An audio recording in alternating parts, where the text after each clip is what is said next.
that you are ready once your jersey is full?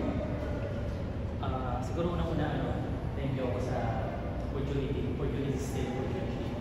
Like, thank you ako sa coach Sean, sa coaching staff na nabigyan ako ng second chance. Can I say something? Yes, coach. Meron na siyang vacation to Japan. Nabili na yung ticket, nabook na lahat ng hotel with his whole family, his wife and his 2 kids. And he agreed na pinansa na yan just to have this opportunity, si Amon. So, this is really a big sacrifice for him and we're very thankful. And we knew that we would need him here because we've lost Chelo Rason due to appendicitis. So he underwent surgery last week. And naubos na yung mga point guard namin. Wala na Jason, wala na Ray ng bata, wala na Chelo.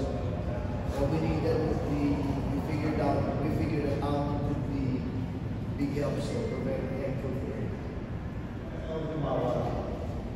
Like what Coach said, as in, since nawala ako sa TNT, parang naging mas motivated ako na huwag ako maging na huwag ko pabayaan yung sarili ko kasi anytime soon baka may tumawag sa akin. Yun nga, yung palagi kong pinag-pray na sana mabigyan ako ng second chance and dumating. O ngayon ayoko nang sinabi yung opportunities na nandito ngayon sa harap ko.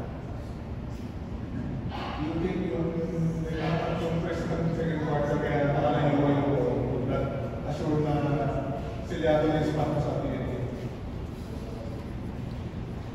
Assure ko na silyado na yung spot mo sa TNT sa tatlong press mo sa second quarter. Based on my experience, hindi ako nag-take advantage sa mga ganun. Kasi like what I said, kung ano lang yung nasa harap ko, kung ano yung opportunity nasa harap ko, yun lang yung focus ko for now. What's our most impact na agad ng balik sa TNT?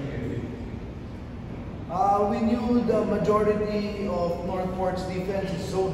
They play a very good zone defense and we needed a shooter to loosen up that zone. So we just made a basketball decision to hire a shooter and we knew Almon, the thing with Almon, he needs very little warm-up.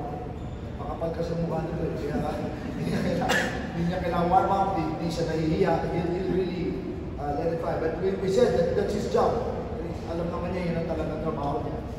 And like you said, it was a very close game until those 3-pointers that he shot that he made in the second quarter.